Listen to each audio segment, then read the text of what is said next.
পিছত চৰ্চিত হৃদয় হত্যাকাণ্ডৰ মূল তথ্য ফাদিল বন্ধু হৈ বন্ধুৰ লগত চৰম বিশ্বাসঘাতকতা এক বিশ্ববাসীৰ বাবে ইতিহাস হৈ ৰব বন্ধু হৈ বন্ধুৰ মাংস ভক্ষণ এক অমানৱীয় ঘটনা প্ৰথমে বন্ধুৱে বন্ধুক হত্যা কৰে তাৰ পাছত বন্ধু দেহৰ মাংস ভক্ষণ কৰে এক অদ্ভুত কাণ্ড হয় এই ঘটনা বিশ্বাস কৰিবলৈ টান যদিও ই এক সত্য ঘটনা ঘটনাটোৰ কথা জনোৱাৰ পূৰ্বে জানোৱা হওক হৃদয় নুকুন হৃদয় আছিল কলেজীয়া ছাত্ৰ তথা এটি দুখীয়া পৰিয়ালৰ এক যুৱক ঘৰৰ আৰ্থিক অৱস্থা ভাল নোহোৱাৰ বাবে এখন ফাৰ্মত কাম কৰিছিল হৃদয়ে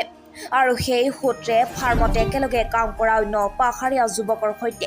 বন্ধুত্ব গঢ়ি উঠিছিল হৃদয়ৰ নানা তথ্য উদ্ঘাটন হোৱাত জানিব পৰা গৈছে যে হৃদয়ে এজনী পাহাৰীয়া ছোৱালীৰ প্ৰেমত পৰিছিল আৰু সেই প্ৰেমৰ সম্পৰ্ক হৃদয়ৰ পাহাৰীয়া বন্ধুৱে সহজে ল'ব পৰা নাছিল সেই পাহাৰীয়া অঞ্চলৰ ছোৱালীৰ প্ৰেমত পৰাটোৱে কাল হ'ল হৃদয়ৰ কিছুদিন পিছত ফুৰিবলৈ বুলি হৃদয়ক পাহাৰলৈ লৈ গৈছিল তাৰ পাহাৰীয়া বন্ধুসকলে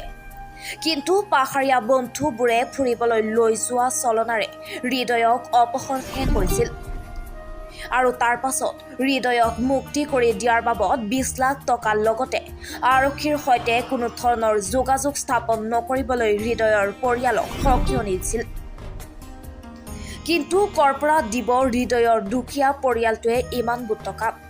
শেষত হৃদয়ৰ দেউতাকে কোনোমতে 2 লাখ টকা যোগাৰ কৰি দিছিল সেই নৰপিশাচকেইটাক কিন্তু সেই 2 লাখ টকা দিয়াৰ পিছতো যেতিয়া বহুদিনলৈ হৃদয়ক মুক্তি কৰি দিয়া নাছিল তেতিয়া দেউতাকে উপায়ন্তৰ হৈ আৰক্ষীৰ কাষ চাপিছিল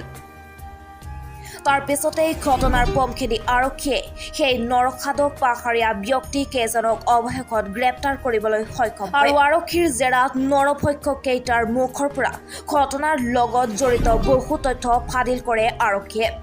পাহাৰীয়া অঞ্চলৰ মানুহখিনিয়ে হৃদয়ৰ মাংস ভক্ষণ কৰি হৃদয়ৰ হাড়বিলাক পাহাৰৰ জংঘলৰ মাজত লুকাই থোৱা হৃদয়ৰ